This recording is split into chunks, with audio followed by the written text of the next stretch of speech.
राधे राधे दोस्तों। शिव जागरण का फल क्या मिलता है, आइए सुनते हैं। कैसे बना गुड़ निधि कुबेर, आइए इस कहानी को सुनते हैं, इस कथा को सुनते हैं।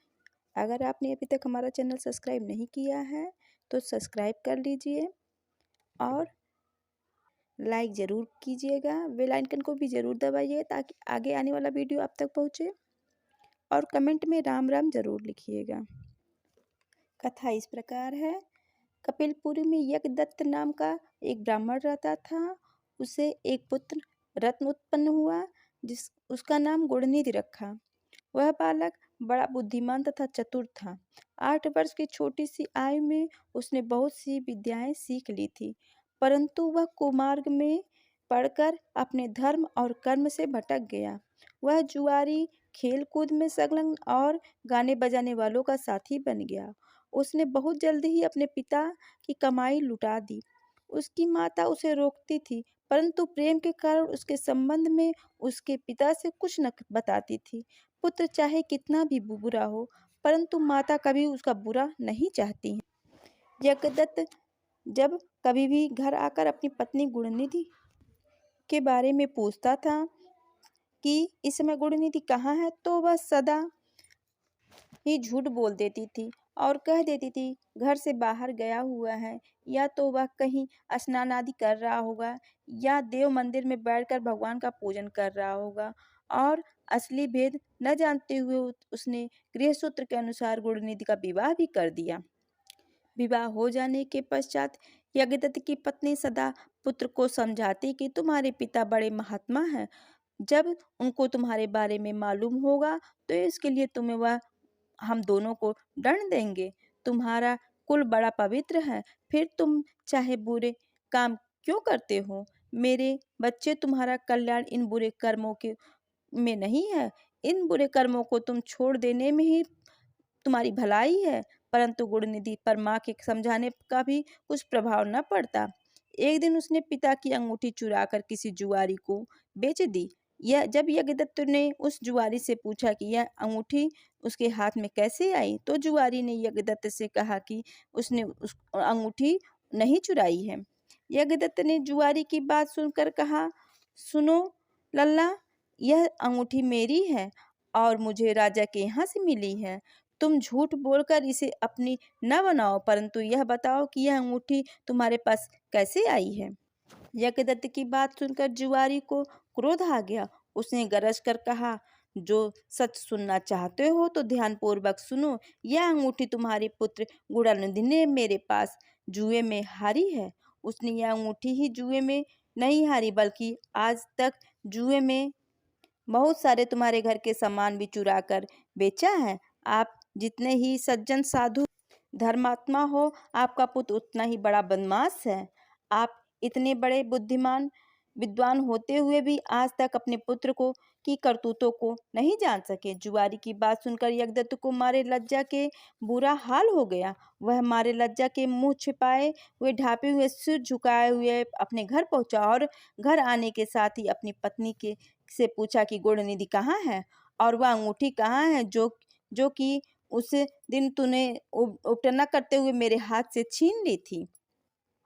यज्ञदत्त की बात सुनकर उसकी पत्नी ने उत्तर दिया, अंगूठी मैंने वहीं रख दी थी, अब मुझे याद नहीं आ रही है कि कहाँ रखी थी। स्त्री की बात सुनकर यज्ञदत्त ने कहा, तुम झूठी हो।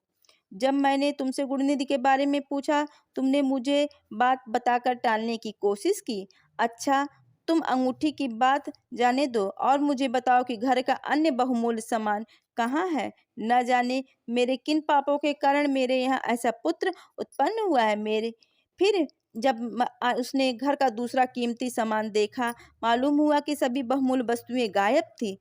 तब यज्ञदत्त ने के हाथ में जल लेकर पत्नी और पुत्र को तिलांजलि दे दी और एक ब्राह्मण की कन्या से अपना दूसरा विवाह कर लिया। जब गुणनिधि को मालूम हुआ कि उसने उसके पिता को सारा भेद खुल गया, तब उन्होंने उसे और उसकी माँ को तिलांजलि दे दी है, तो उसको बड़ा दुख हुआ और वह अपनी करतूती करनी पर पछताने लगा। वह भूखा प्यासा एक शिव मंदिर के पास आकर बैठ गया। उस दिन शिवरात्रि का व्रत था, लोगों ने शिव का पूजन किया। फिर तरह तरह के पकवान तथा खाद्य सामग्री शिव जी के ऊपर चढ़ाई। जब लोग भगवान का पूजन आदि करके मंदिर में ही सो गए तो गुणनिधि ने मंदिर के भीतर प्रवेश किया और खाने पीने का सामान उठाकर बाहर की ओर भागा, मगर चलते चलते उसके पैर पैर पर एक सोते हुए शिव भक्त से टकरा गया। फिर क्या था, उस भक्त का चोर चोर चोर का शब्द सुनकर सभी लोग जग उठे और दौड़ते हुए गुणनिधि का पीछा किया। बहुत से नागरिक भी उन भक्तों के साथ मिल गए। अंत में उन लोगों ने दौड़ते हुए गुणनिधि को पकड़ लिया और सबने मिलकर उसको ऐसा मारा कि वह मर गया। उसके मरने के बाद साथ ही यमदूतों ने आकर उसे घेर लिया और निर्दयता पूर्वक उसे मारने लगे। उधर भगवान शिव सदाशिव ने अपने गणों से कहा, गुणनिधि बड़ा पापी, दुराचारी और कुकर्मी है, फिर भी उसने शिवरात्रि का व्रत रखकर जागरण किया, हमारे पूजन को देखा, हमारे दर्शन किए, दीपक से लिंग के शरीर पर गिरती हुई छाया का उसके निवारण किया, रात्रि में अपना वस्त्र फाड़कर उसमें बत्ती डाली और प्रसंगवश हमारे गुणों का श्रवण किया तथा ऐसे ही धर्म कार्य किए, अतः वह हमारे लोक को जाएगा। उसके पश्चात वह कलिंग देश का राजा होगा। तुम लोग वहां आकर गुणनिधि को यमदूतों के बंधन से मुक्त कराओ, क्योंकि उसने हमें अपना लिया है। अतएव भगवान श्री सदाशिव की आज्ञा पाकर विमान पर बैठकर शूलधारी शिव जी के पार्षद भी घटनास्थल पर आ पहुंचे और बोले, हे यमराज के गणों, तुम इस पर धर्मात्मा ब्राह्मण को छोड़ दो, क्योंकि अब इसमें कोई पाप दोष नहीं रहा।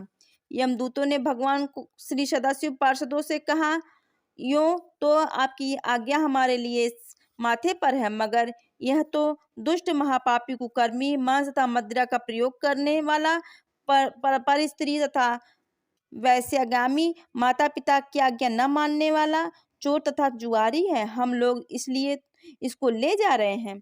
यमदूतों की बात सुनकर शिव के पार्षदों ने कहा, तुम मूर्ख हो, यह ब्राह्मण पापी नहीं है। इसका सबसे बड़ा धर्म तो यह है कि उसने पुराना कपड़ा जलाकर शिवालय में प्रकाश किया, रात पर जागरण किया, स्थिर चित्त से शिवालय द्वार पर बैठकर उसने भगवान की सदाशिव की पूजन को देखकर ही हरि कीर्तन सुना। इसलिए भगवान श्री सदाशिव की इच्छा अनुसार यह राजा बनाया जाएगा। इस प्रकार कहने के पश्चात भगवान श्री सदाशिव के पार्षद गुणनिधि को अपने साथ ले गए। यमदूतों से मुक्ति पाकर गुणनिधि भगवान श्री सदाशिव के पार्षद के साथ विमान पर चढ़कर शिवलोक को गया। यमदूतों ने जाकर सारा वृत्तांत यमराज से कहा, जिसे सुनकर यमराज ने कहा, जो व्यक्ति भस्म रमाए हुए हो, रुद्राक्ष की माला धारण की हो, शिवलिंग का पूजन करता हो, श्री सदाशिव के गुणों का गान करता हो, छल से ही सही उसके पास बिल्कुल न जाओ। यमराज ने भगवान श्री सदाशिव को प्रणाम करके कहा, आप हमारे इस अनजाने दोष को क्षमा करें।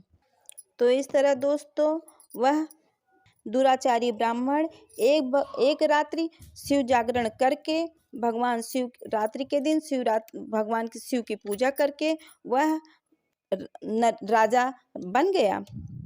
अगर हम कोई कार्य सच्चे हृदय से करते हैं तो भगवान इसकी मनोकामना